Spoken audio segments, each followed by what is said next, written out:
Hello, you are listening to the Gamer Librarian Podcast, the best podcast you could find on this side of the multiverse. I am your host, Adrian, and today I will be talking about Death Stranding 2, Persona 5, X, and more. Thank you for joining. Leave a like and comment on what I should read, watch, or play in the future. Now, let's get into the episode. We are nearly halfway through the year, I believe. It is July 14th as we're recording this episode. I want to say thank you to you guys joining me this Monday here on the podcast. Who'd have think that we're getting at, what is it, 94 episodes now? We're almost at 100, almost there. We're trying to get the ball rolling, get things segmented in the podcast, and just find a good routine, a good method of putting it out, getting things out there. And something that gets hindered, there's a lot of games, a lot of life things to do. So, the podcast has really just been a really fun hobby here. So we try to stick with it as much as we can. And hasn't been a lot of news things to really cover, but I think specifically last week. The only thing I can say we have to cover small is just that Dead by Daylight keeps rocking those crossovers. They just got a Walking Dead crossover, which I think is crazy. That's really awesome that The Walking Dead is, it's a pretty big franchise, but I'm a big Walking Dead fan. They already had Scream in there, a lot of horror icons, and I believe they're even voice acted the like Michonne and Rick characters. I'm not sure if anybody else is a playable character there, but they have the voice actors coming back and doing all like authentic voices for the game. That's really cool. I don't necessarily know if there's like a villain to play as or like a zombie or maybe it's Negan or something. I haven't looked too much into it, but it is really cool to see. I just love talking about crossovers and things like that. It's really sick to see things like that. Um, another crossover just releasing today. You can go and pre-order them. I'm not really go out and trying to get them. Maybe I'll try and get one of the cards for a buddy of mine, a Shadow the Hedgehog card for the Magic the Gathering that is releasing today. We've been talking about Magic the Gathering here for a little bit prominently on the podcast. It's been pretty cool. It's just not something that I'm super gonna try and get right now because it's just, the pre-orders or whatever is all a lot. But it definitely is cool to have Sonic cards just here within the Magic the Gathering, universe, and we're having like Avatar and Spider-Man and things like that. I'm more in tune with the video games, obviously, for the video game crossovers that they're going to be doing for the future. But that is really cool. So if you guys have Sonic the Hedgehog cards or you're pre-ordering them, show them to me. What ones you got? What decks are you building around them? It's definitely gonna be pretty cool. I'm gonna try and get my hands on them. Maybe in like a secondhand, third-party card store or like online or something like that. I'm not gonna go and like pre-order them. I missed that boat with Final Fantasy. That definitely happened. That's really just the small video game news that's really just out now. We have a lot of things coming up. We had the Ghost of Yotai showcase. I'm definitely gonna get that game. It's just another game that I'm probably gonna get day one, specifically because I like the first game. If I do beat the DLC, I'll probably get it. I'm probably gonna make a more conscious effort to get that. I think it comes out like September, so we have time to go back and go do the DLC specifically just that game. And it looks cool. I'm interested in all like the cool little modes that they have, like the lo-fi music mode, and then obviously the black and white mode. I won't be doing that the whole time.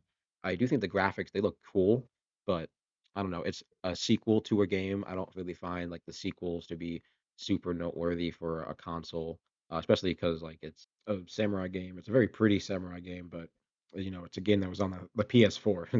And Ghost of Tsushima is a PS4 game, and it's not really like a new specific game, and it's not necessarily a new video kind of game. It's just a samurai game. It's just based on specific history, which is awesome, super cool. I just haven't felt like the PS5 has really warranted buying it for some of the games that's been out so far. Hopefully, the gameplay of Yotai is a lot better, or maybe it just feels better than Tsushima. But for a game that did come out on the PS5, and I believe it did come out on Xbox and PC as well. Like I believe it was a simultaneous launch. I don't think it was exclusive. I could be wrong when I say this, but I feel like nowadays we're not going to be doing that specific, uh, you know, console exclusive game. I don't think Kojima has that license, or PS or Sony has that licensing with Kojima. I just don't think that's how it's going to work nowadays. I know like Ghost of Tsushima is a PS like Sony game, but I think they're owned by Psycho. I think Sucker Punch is owned by Sony, and then like they've been doing business with them forever. Death Stranding will most likely be coming out for Xbox at some point, I believe. So that's at least good. I don't know. I feel like we need to just have.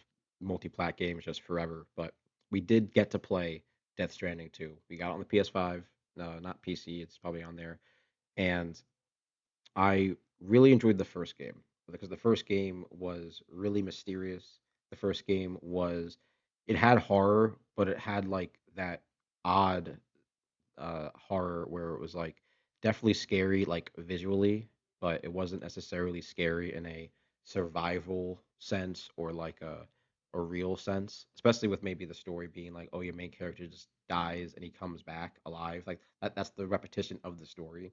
Not to say that like that's the main focus of the game. I just know that maybe they were talked about that this game is like horror and sci-fi and all these things, but maybe it doesn't necessarily need to be horror. I mean, it's definitely spooky. It has like those vibes, but does it need it? I don't know, not necessarily. It kind of fits that thriller suspense vibe rather than that horrificness kind of feel. Um, I always wanted to see a Death Stranding like prequel and like see a build up for the first events of the Death Stranding lore and things like that. And I was hoping maybe we would get like context for Death Stranding in Death Stranding 2, just a little more. It's a little vague in the first game. It's just a tiny bit vague for how humanity becomes the way that it is living underground on that thing. I mean, you could believe it, right? We're very smart, like capable people, right? We could probably do that in a fictional sense, but it's kind of cool to see the ball roll a little bit in a fictional world because then it feels a little more believable.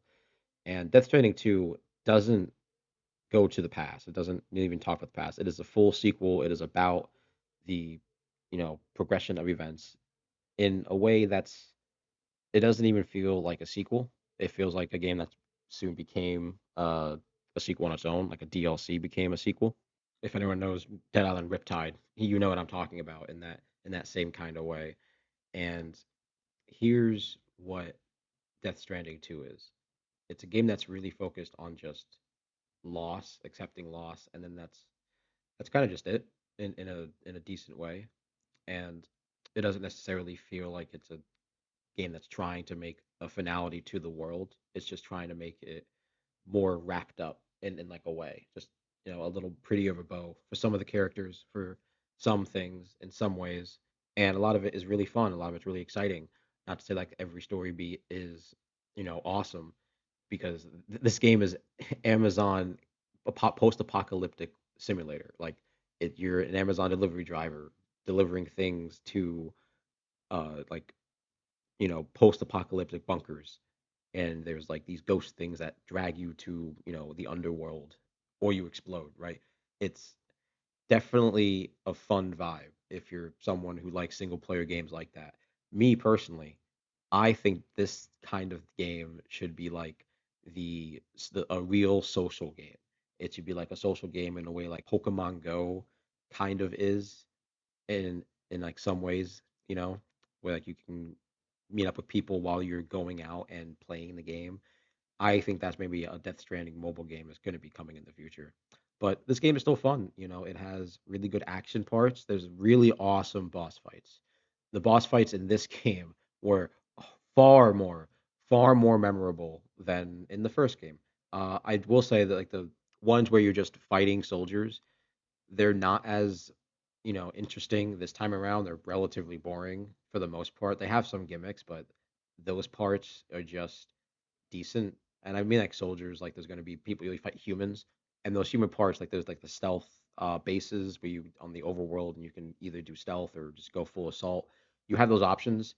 Pick your play style. You can just completely avoid combat unless it's part of the story mission, which is like kind of forced to do it. So kind of get over it. But for a player who likes both stealth and both just going full into it, I went stealth the first game. I went stealth as much as I relatively could in the first game because the first game the mechanics weren't as in tuned in the first game. It felt like in the first game it was trying to find that balance between the resource management, but also like traversal and exploration. And in a game where like you're not gonna have big things that really draw attention that you want to go to, especially not on the mini map or anything, right? It's just landscape, it's just mountains or like biomes, deserts, trees, forests, and like lakes and things like that. There's just that. There's no like big structures for the most part, unless it's like a dilapidated building, a rusted out car, things like that. There's no like big iconic buildings or anything like that for the first game. And the second game, it's far more like that. So you don't have a lot of things in the middle to draw attention, and you need things to kind of keep player focused. No, the focus of the game is being a delivery driver. You're trying to be a delivery driver. You're trying to be an efficient delivery driver, and you're trying to deliver things promptly on time and not ruined, which is awesome. I think that that's a really fun mechanic, but I think that maybe in certain practice, the melding of both things didn't work out in the first game, worked out way better in the second game. So much better. I actually felt like the pacing, the way that the game implemented you into just going from traversing into walking around the entire biomes, the entire landscape of the world, to meeting a base and being like, okay, now I can just completely focus on what I can do on this base rather than be like, I'm just gonna do stealth and hope for the best, right? I feel like you had a full game plan.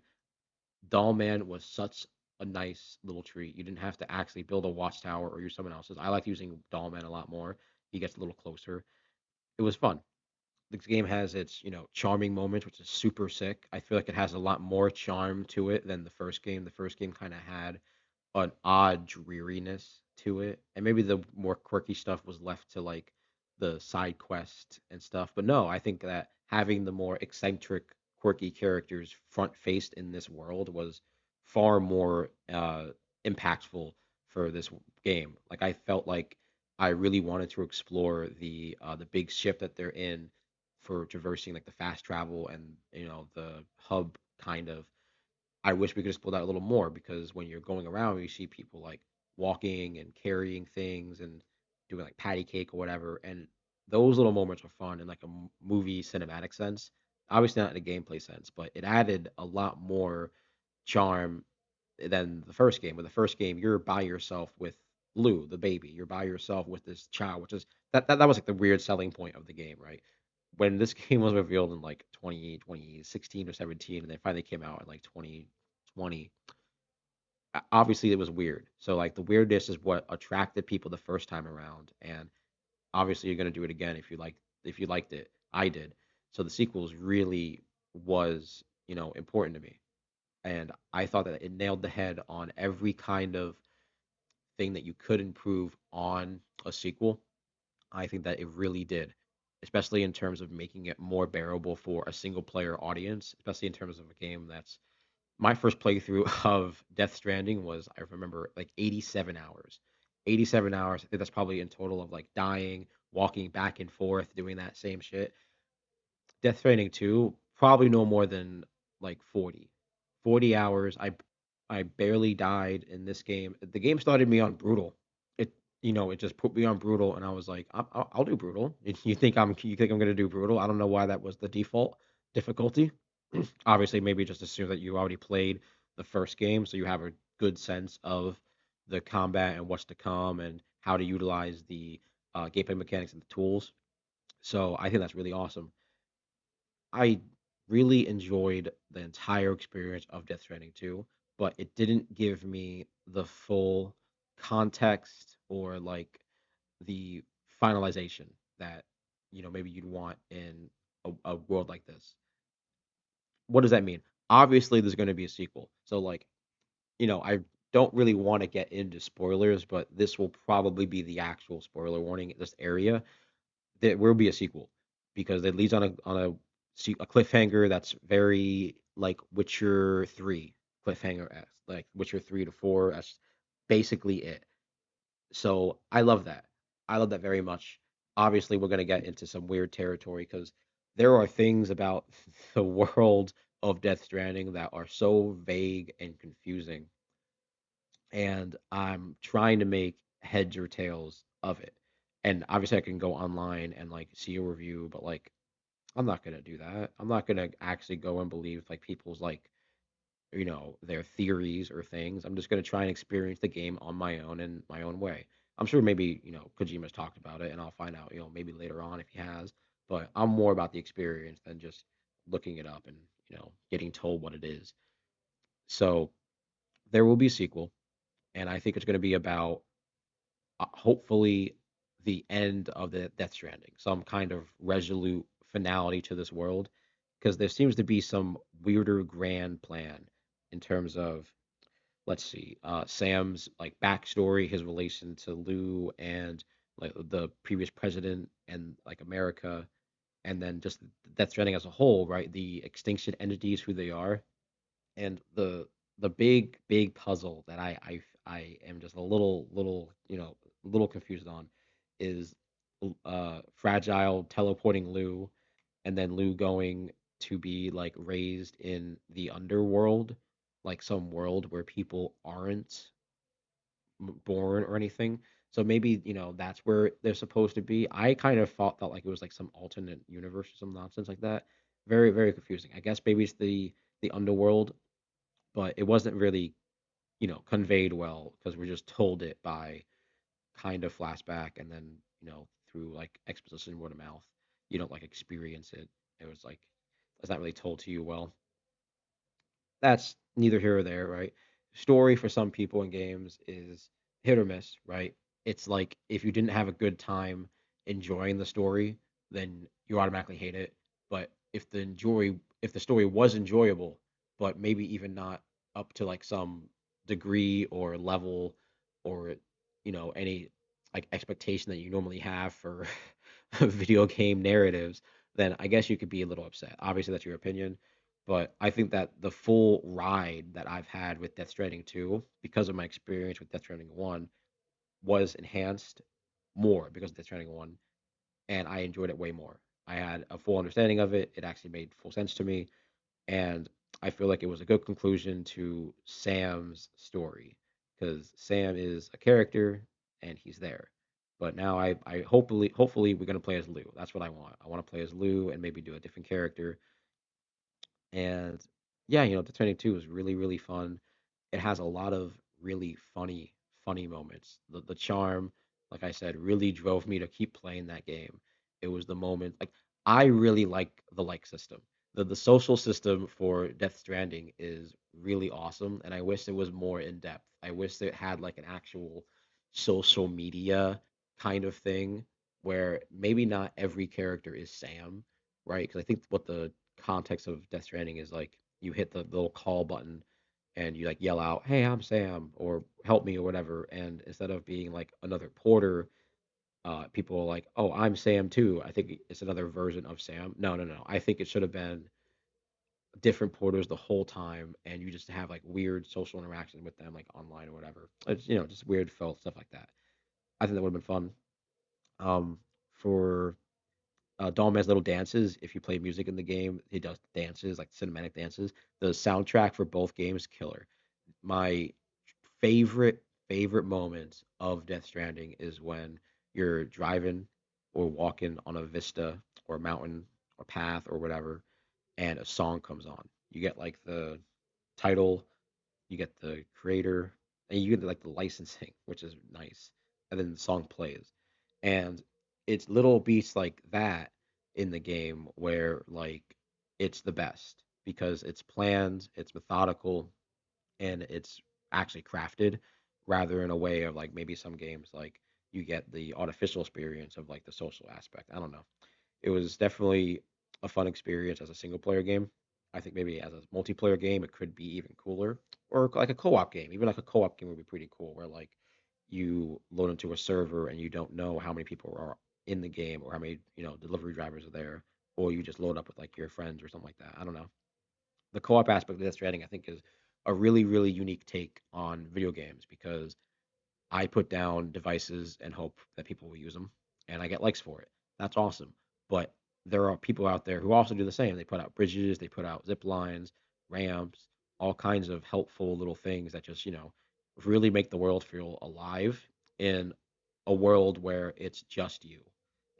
You are the only actual like nice person on that plane. And there's like transporters that you can like, have little you know, human transporters going from base to base.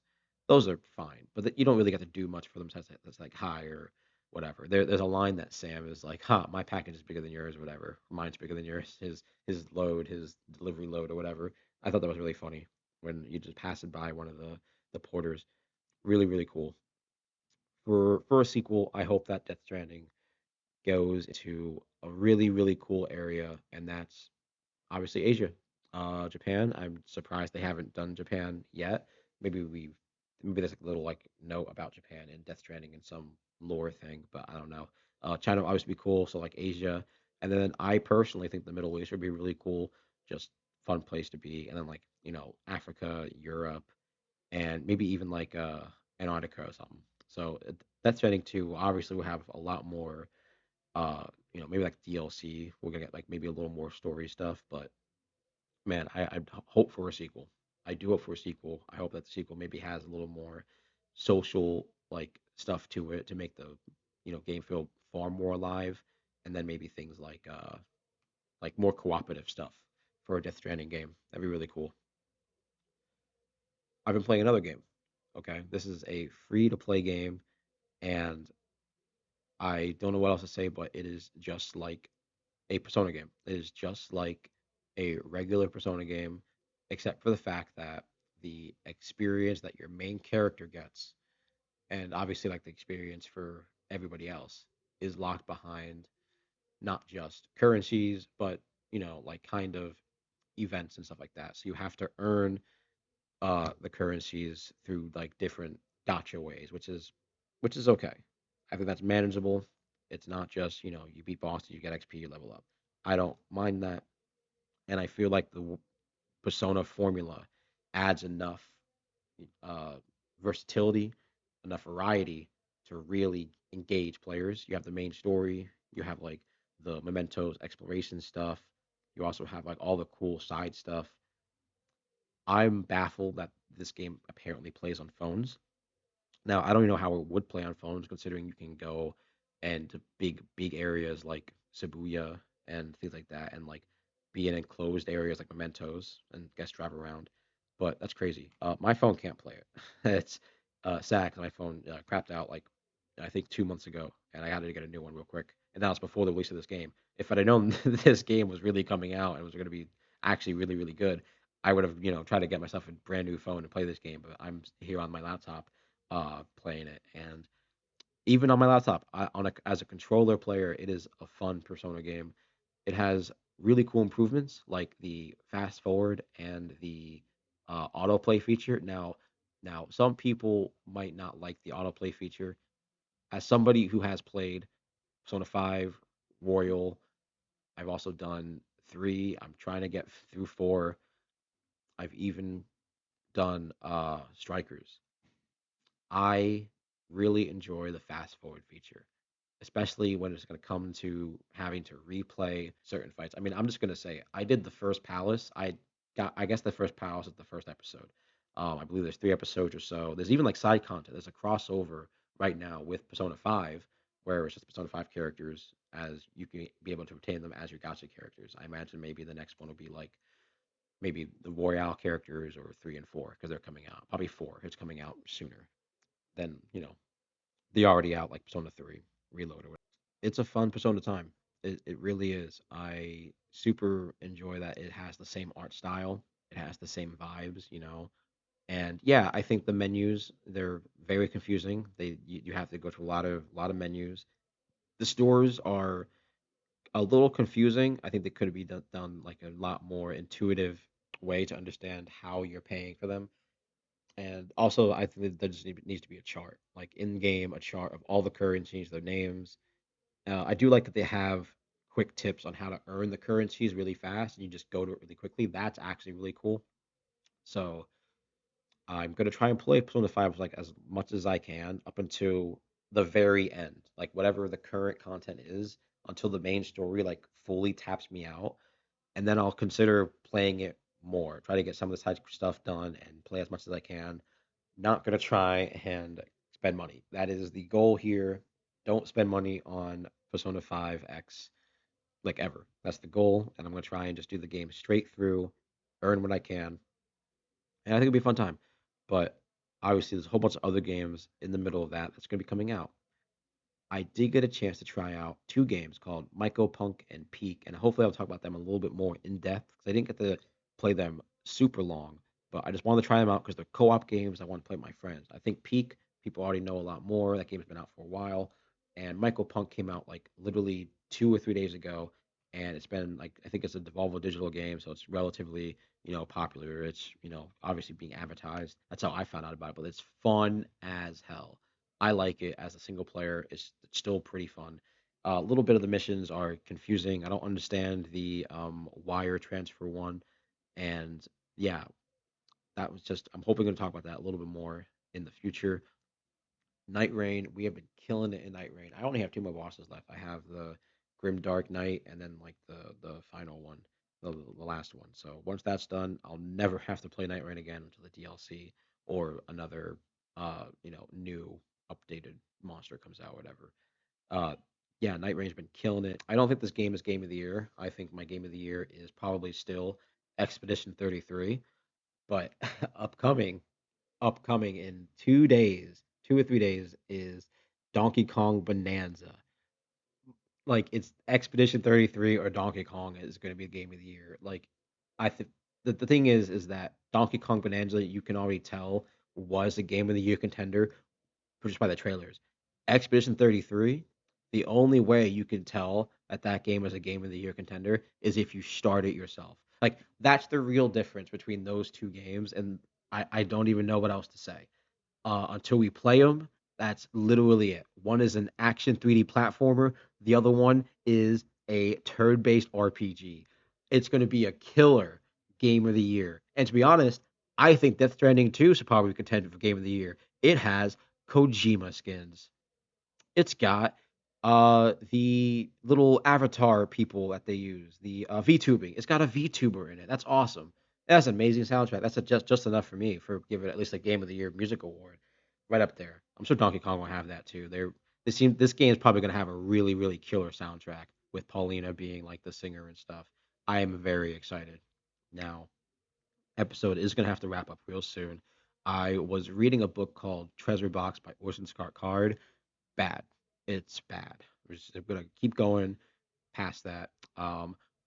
Gonna try and start up on the Absolute Comics again once we get back through manga. Okay, One Piece 1154 came out, and we know Blackbeard's father. We're meeting Blackbeard's father, so I think we're now getting into some deep lore now, some revolutionary war type shit. This is kind of the era that I'm thinking that we're going.